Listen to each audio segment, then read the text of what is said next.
President Vladimir Putin just confirmed what everyone has been saying for months. Russia is running out of troops and tanks. In a shocking twist of events, the Russian presidency ordered the army to conscript 160,000 troops to immediately join and be sent to the front line.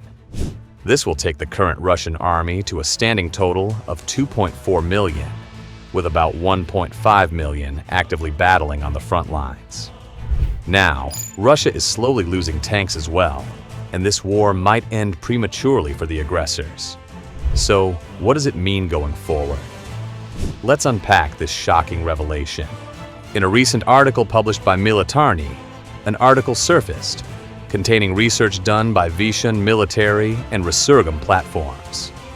Thanks to insanely detailed images of Russian tank storage sites, they found that the Russian army is running out of tanks at an alarming rate.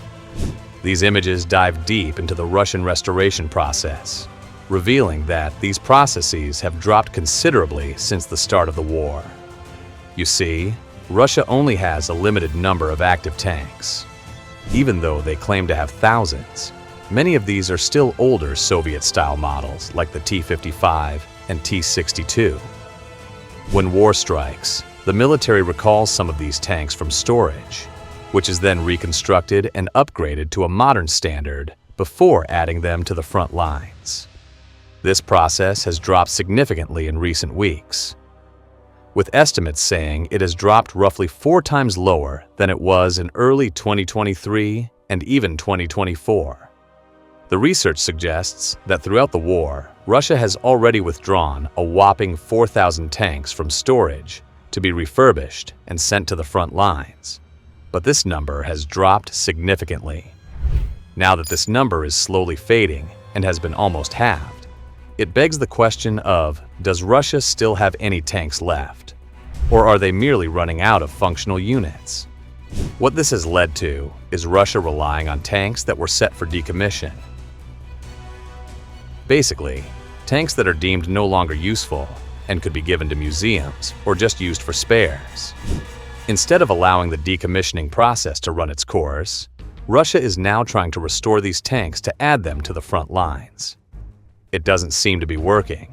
Modern technology, Patriot missiles, and improved Ukrainian tactics, like the usage of the US M1 Abrams tank, are running riot on these subpar Russian reinforcements. So, President Vladimir Putin is running into serious problems.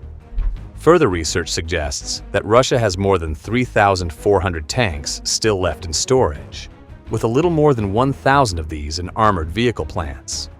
Sounds like a lot, right? Well, these more than 3,000 tanks are in such horrific condition that it will take too long for Russia to get them battle-ready and to deploy them to actual service. It simply doesn't make sense to do so. To put this into perspective, it leaves Russia with more than 4,000 tanks, which can be used but will never be restored to a condition that makes them conducive for any form of frontline activity. Essentially, Russia has been caught with its pants down, and its front lines are being exposed to the Ukrainian onslaught. Moreover, Russia could continue with tanks like the T-64, but since they don't have any more parts available, and it might be too expensive to redesign these parts, Russia is left without any form of tank brigade, making them extremely vulnerable to Ukrainian advances. But Putin still has one approach, or at least a single thing they can try. You see, whenever Russia decommissions military equipment, they usually bury the equipment in and around the storage sites. Yes, they dig a hole, chuck the equipment in, and fill it. So what Russia could do is dig up some of these older tanks, strip them, and use it to supplement the current swath of Soviet-era tanks that could still be repaired. This will put Russia at a significant disadvantage, especially in terms of the quality they bring to the battlefield, but it will at least shore up some of the numbers that are slowly dwindling. But what about losses? With the US Patriot missile, HIMARS system, and modern M1 Abrams tanks, how many tanks have Russia lost?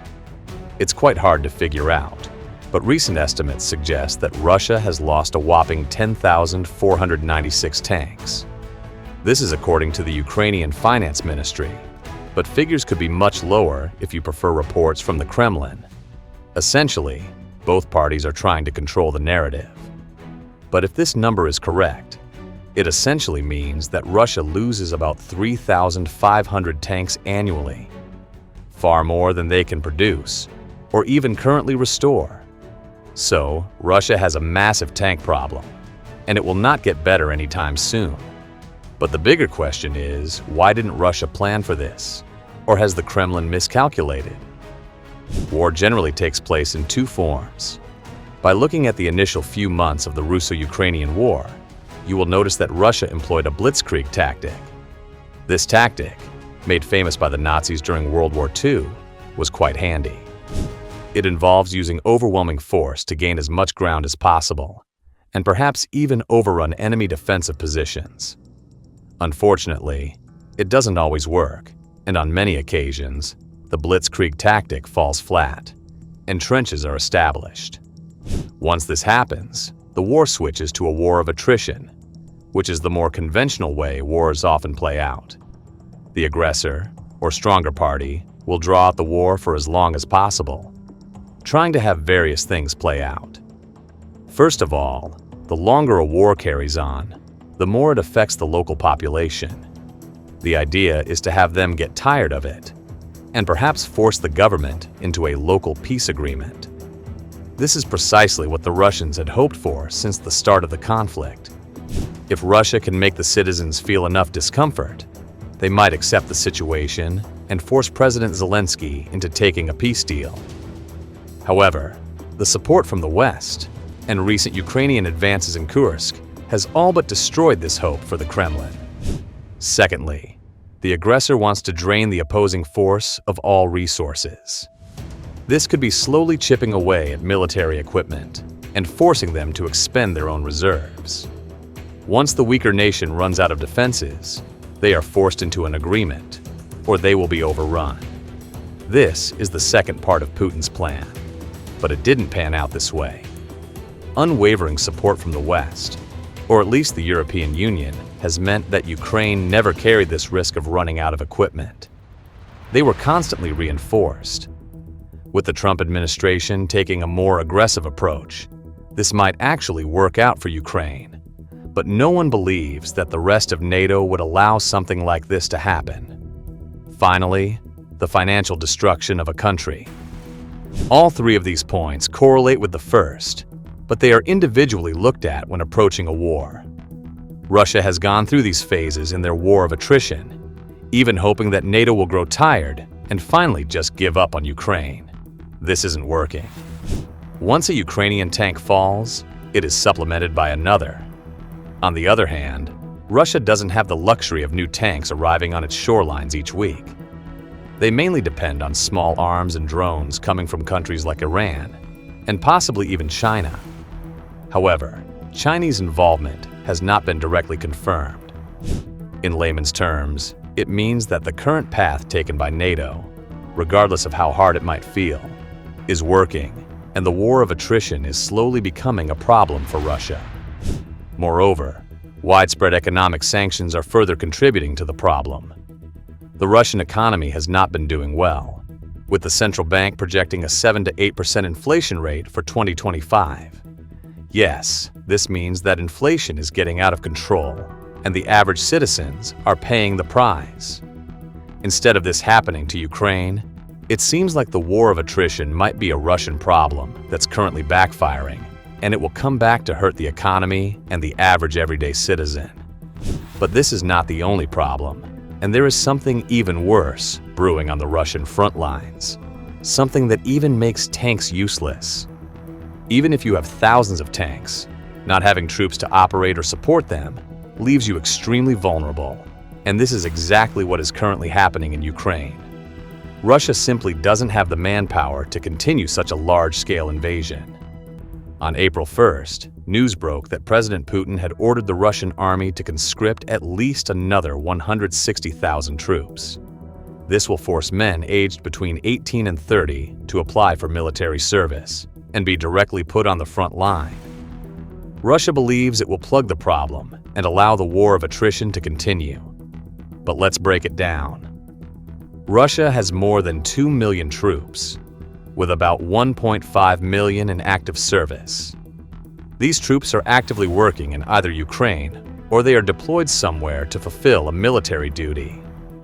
It is estimated that around half of this active military is stationed directly on the front lines. This means that 700,000, possibly more, are actively engaging Ukraine in combat. Since the beginning of this war, estimates suggest that around 900,000 Russian soldiers have been removed from the battlefield. This is either due to death or possible injuries that render them useless in a combat situation.